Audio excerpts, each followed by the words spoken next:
Dito ganito kaliit lang ang kanilang tirahan at ayan. Natulo na dyan kaya may plastic. So napakaliit po ng kanilang tirahan. So naawa po talaga ako sa kalagayan nila. Ayan. Ayan. Ayan po yung, sige nga ilatag mo nga anak yung banig, dali. Para makita nila, dali. Ilatag mo yung banig. Ilatag mo yung banig. Ayan po, may nag-iisa po silang electric fan sa taas, yung nakasabit lang. So, ayan po yung ano. Yung bike na yan, yung siniservice mo pag napasok? Ayun po, sira po yan. Ay, nasira. Palitan po yan ng interior.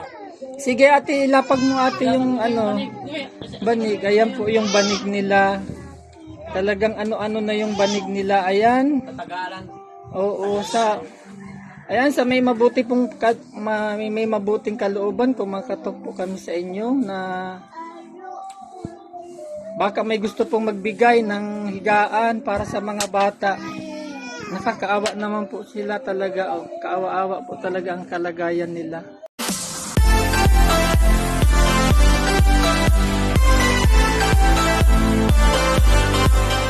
Ayan, maray na aga po. Uya kita ngunyan sa San Roque, Mercedes, Camarines Norte. So bali, may na-scout po kami na iniwanan ng asawa. So bali, 4 po ang anak, maliliit pa. 9 years old po yung panganay. So itong mga kapitbahay ko dito sa Bicol dati, ayan sila. Ayan mga, kung saan dito ako lumaki. So pasok po tayo sa bahay kasi papasok pa sa trabaho. Maray na aga po. O ayan. Kumusta? Kumusta? Anong pangalan nga? Henry Abindanyo po. Sige upo ka dyan. Henry Abindanyo. So, ilang taong ka na kuya? 37. 37. So, saan nagtatrabaho? Sa diet po. Sa Dait. Anong trabaho kuya? Marahalo lang po. Nagagawa. Magkano naman sinasahod mo sa isang araw? Depende mo po pag nakaka-aradiman po kami, limang bag man po araw pa yan. So, depende sa gawa. I mean, sa isang araw, magkano na iuwi mong pera? Minsan po 500. 500. Pinakamataas na yon. Pag yung regular na kita mo, inaabot naman magkano? 700. 700. So, bali ilan anak mo nga? 5 po yan. Ito, sige doon kayo anak. Doon kayo, dali, lapit kayo doon. Dito kayo, dito. Lapit kayo, lapit kayo. Lapit kayo dito! Sige na, dali na. O, ayan. Christina, kumanin na. Asipun mo ko rin. Unaasa daw asipun mo, Christina. O, sige, ilang taong ka na? Yung panganay mo, mula sa panganay, pakilala mo. Yan po si Christina. Ilang taon na siya? Taon. Daw. Siyam na. 9. 9. Si yung sumunod? Ano? Ilang taong ka na? 6 po. Na yan, ma. Bin. Yung sunod? Yung sunod? Ano to eh? 5. Anong pangalan? Yung isa? Helen po. Alin pa ang sunod? Ano po? Nakmak. Map. Ilang taon na yan? 2 na po yan. Yung isa, yung bunso? 1 taon po may. So bali 9 yung panganay, 9 years old. Yung sumunod 6 years old. Tapos ito 9, 6, 5 tapos 2. Yung pinakabunso 1 year old.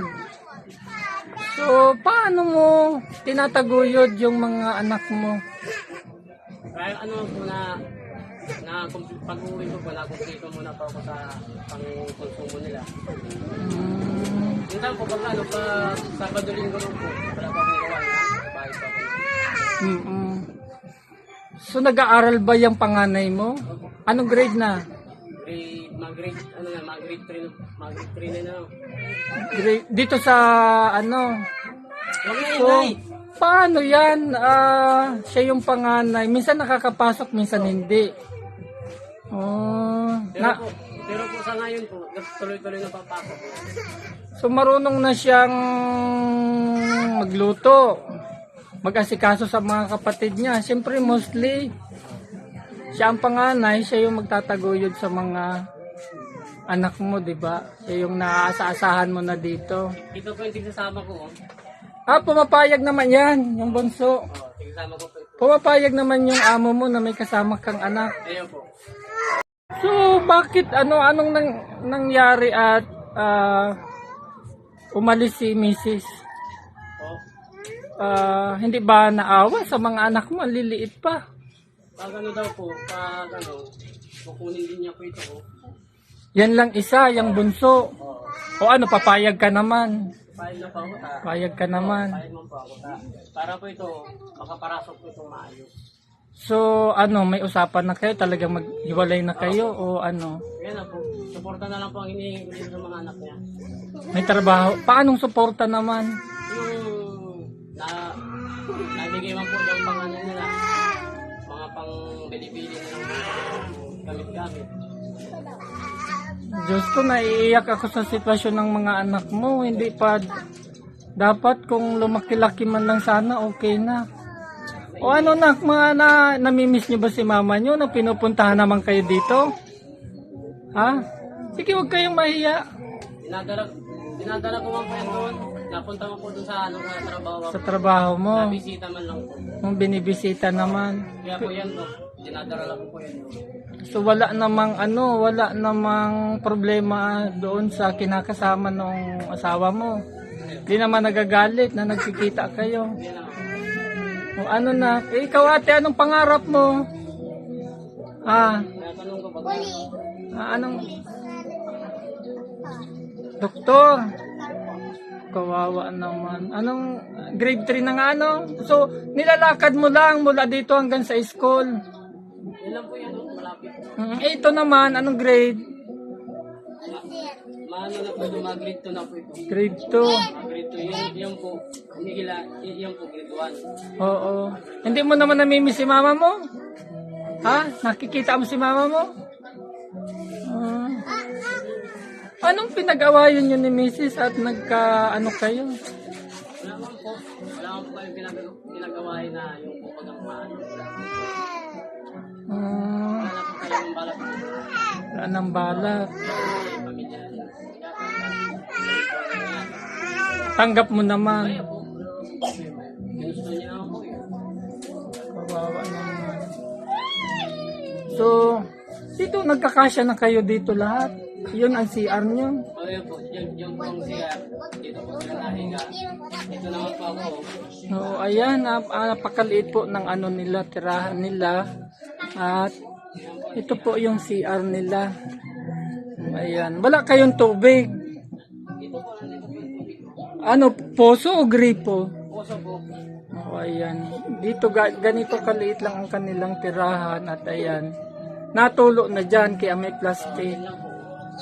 So, napakaliit po ng kanilang tirahan. So, naawa po talaga ako sa kalagayan nila. Kaya noong i-recommenda ng kumari ko, ay hindi pa ako nagdalawang isip na puntahan sila at kausapin. Ayan, at may pinagbibigay po sa inyo ang aming grupo. 10 kilos of rice. Ayan, tanggapin mo yung 10 kilos of rice. Ayan, buksan mo yung mga alaman. May bumili ako ng gatas. Ayan, may mga noodles, may asukal. At may sardinas. And may itlog din. Para kahit paano pag nagutom yung mga bata, merong kakainin. Ayan, sa mga may mabuti pong kalooban, sa mga nais pong magbigay ng tulong, kahit po ano, grocery, bigas, o mga damit na gusto nyo pong ibigay, any kind po, pera o kung ano pa man na nais po ninyong iparating, ay malugod po naming tatanggapin. Ayan, at makasisiguro po kayo na kung ano man ang inyong ibigay, ay 100% po namin yan ibibigay sa kanila. Kasi po kami ay napaka-legit po at transparency po ang aming ginagawa. Minsan po ay nag-aabono pa kami. Ayan, yung pong bigas ay 10 kilos of rice. So, sa 60, so bali 600. Then yung pong 400 naman ay worth of grocery. So, bali umabot po ng 1,000. Naku, talagang hindi ko po talaga maisip na ayan o 5 pong mga bata ang iniwan noong nanay. Si kuya naman po ay nagtatrabaho sa paggawa ng hollow blocks. So, minsan may order ng ng hollow block, minsan wala. So, bali pinakamalakas na daw po niyang kita ay umaabot ng 500. Minsan 300 to 400 inuuwi niya sa kanyang mga anak. Mamamasahe pa siya. So pinagkapilit pong pinagkakasya yung kinikita sa paggawa ng hollow block. Kasi depende po sa rami ng order yung kita nila. So hindi po fix. Unlike sa company na talagang may minimum na sinusunod. Oh. Ayan oh. Ilang babae? Dalawa po yun. 2 babae. Tatlong lalaki. So puro lalaki na yung 3. Ay, ikaw Toy, Toy? Anong gusto mo paglaki mo? Hoy, Ha? natanong ka ba ga? Ayan, malay mo may mga magbigay ng tulong. O anong gusto mong hingiin, anak? Dali na. Sige, wag kayong maiya, ikaw. O nabilhan na ba kayong mga gamit sa school? Ikaw, ate, wala ka pang gamit sa school. Ikaw? Ikaw wala pa. Meron na. Ano po yung tatlong? Ay, di mabuti naman. Ay, saan galing? Sa magulang niya po. Inabutan naman. Ay, di mabuti. Oh. Grade 3 may honor ka man. Maurag ka na magsurat pangaran. Iyo. Sige, maupo ka na. Opo ka. O anong favorite subject mo? Anong favorite subject? Math o English, science. Math. Sige. 5 times 10. Ay, maluyak. Uy, 1 times 10. Uy, Plus ito. 1 plus 10. 11. Ano tayo? Ay, 11. Tama nga ni si Totoy. 11. Pag plus, 1 plus 10, 11. Pag times kasi, 10 pa rin. Sa ano naman tayo sa plus. 5 plus 5. Ate. Ayan, magaling. Very good. Ikaw ate, anong tinuturo na sa inyo sa school? Ano tandaan? Marunong ka na magsulat ng pangalan mo. Anong pangalan mo? Ha? Helen. Sige daw, spelling mo daw yung pangalan mo tsaka apelyido. Dali.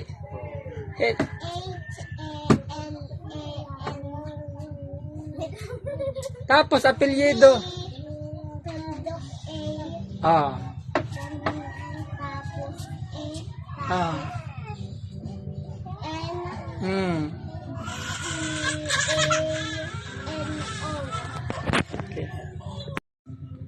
Ikaw kuya, may bala ka pang mag-asawa para na lang sa mga anak.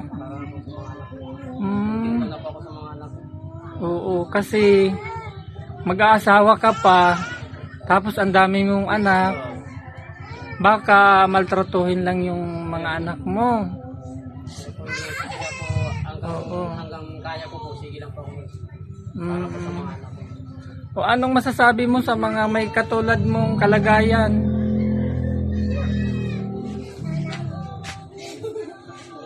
Anong may advice mo sa tulad mong ganyang kalagayan? Para po sa akin, kung sa kung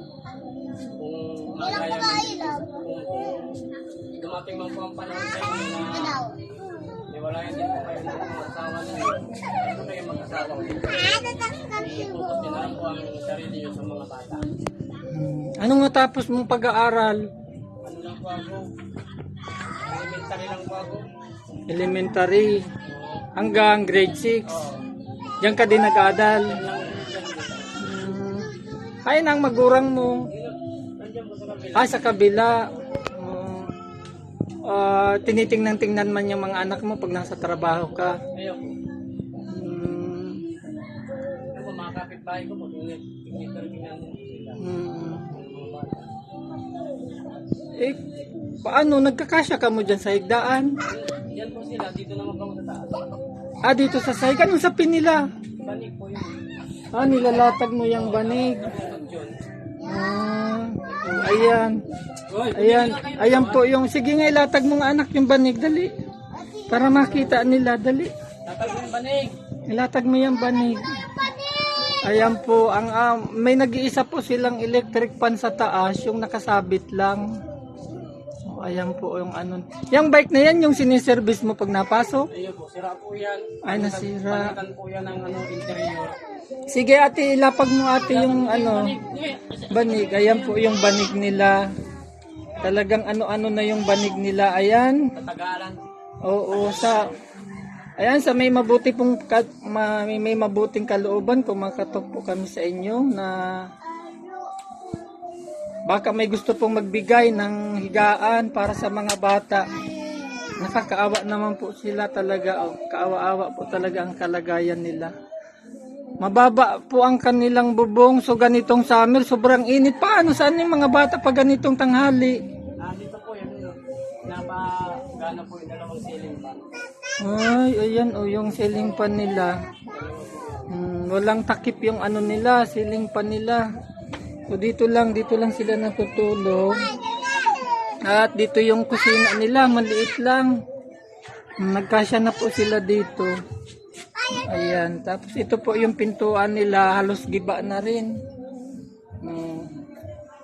Dito kayo nagluluto. Ayun po. Ito po yung lutuan nila. Mahal din ang uling ngayon, ano? Kahoy po kung ginagamit. Ay, kahoy. Ano magkano, nagbibili kayong kahoy o namumulot lang? Namumulot na lang po. Para makalibre na ano? O, ano naman madalas ulam ng mga bata? Minsan po, po, chicken. Pagbagong sahod. Chicken. Nakadalaman pa ko para nakalubong nila. Ano ate, anong sabi mo kay mama mo? Mabait man? Mabait man si mama? Kayo, basta mag-aral kayong mabuti para yan sa kinabukasan ninyo. Ikaw ate, dahil ikaw ang panganay, anong masasabi mo sa mga kapatid mo? Kinakausap ko baga. Anong masasabi mo sa mga kapatid mo? Nakikinig man sa iyo sa inuutos mo? Hindi ka sinusunod. O ano, kaya mo nang magluto? Marunong ka nang magluto? Ano lang niluluto mo? Nasaing ka na. Anong ulam man ang niluluto mo minsan? Itlog, marunong ka nang ay tama, may binili ako dyan itlog. Marunong ka na magpritong itlog? Kinakausap ko tayo. Ano, enjoy ka man sa pag-aaral mo? Masaya ka man sa pag-aaral? Sige. Tumigil na ha. Naglalaro Ano, ikaw boy? Anong paborito mo? Anong pangalan mo nga? Michael. Michael yan. Ano Michael? Ayos ka man? Ay, buga yan na pogi. Tumigil na Michael. Paano mo kinakaya yung responsibilidad mo bilang nanay at tatay sa mga anak mo? Sabado linggo po, hindi po ako napahinga. Tuloy-tuloy po ako sa trabaho. Ginagawa ko na po yung pong linggo, ginagawa ko na po Lunes. Today ka na nagdi-day off. Hindi na po. Ay, Diyos ko. Kaya po, tutupayod na po para po sa mga bata. Ay, ingatan mo man ang sadiri mo. Taara mo man ang panahon mo niyan. Grabe baga init. Kaya po. Di permi kang may balon bulusan. Oo. Tapos, pangsapin sa likod.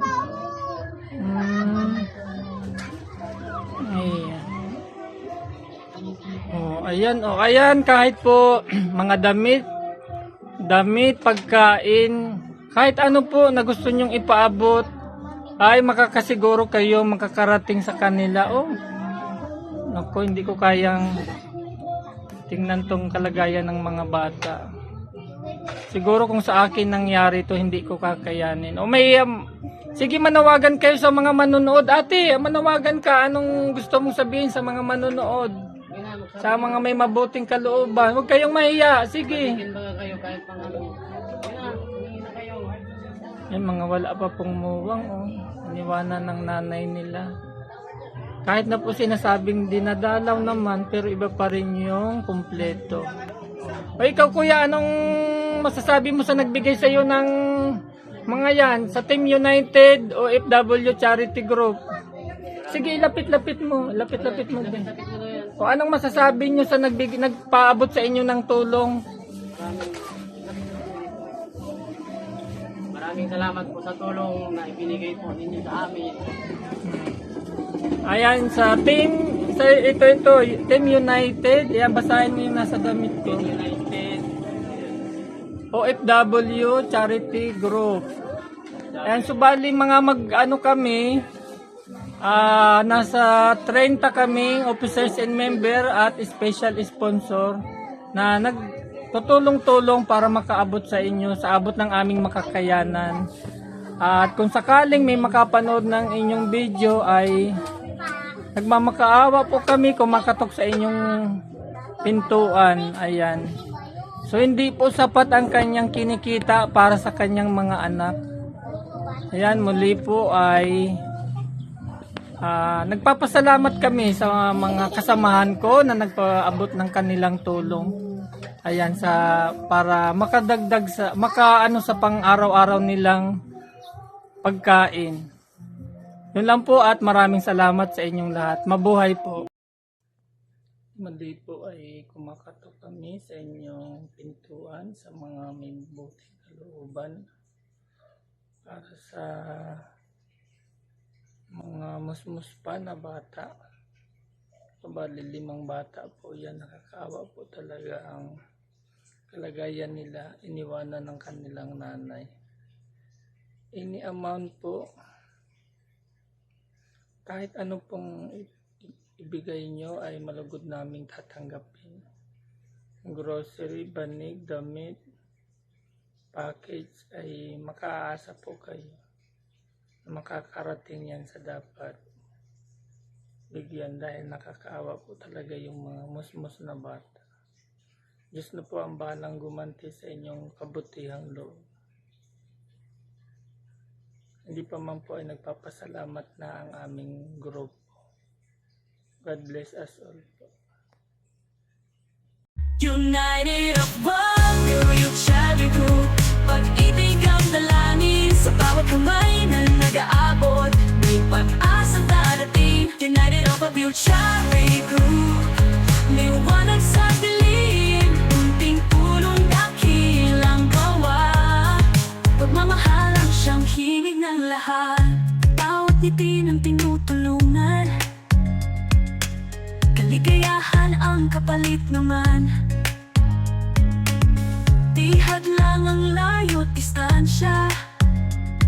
Pagmamahal ay walang hangganan. Walang maliit, walang malaki. Sa pusong bukas magbigay silbi. Pagmamahalan at siyang daan nagpupulot sa ating bayan. United of Warrior Charity Group. Pag-ibig ang dalangin sa bawat kamay na nag-aabot. May pag-asang darating. United of Warrior Charity Group. Liwanag sa dilim, unting tulong dakilang gawa. Pagmamahalan siyang himig ng lahat. Sama-sama tayong magsilbi. Puso'y bukas, walang hinihintay na ganti. Sa munting paraan sa bawat hakbang. Pagmamahal ang ating ilaw at gabay. United of Warrior Charity Group.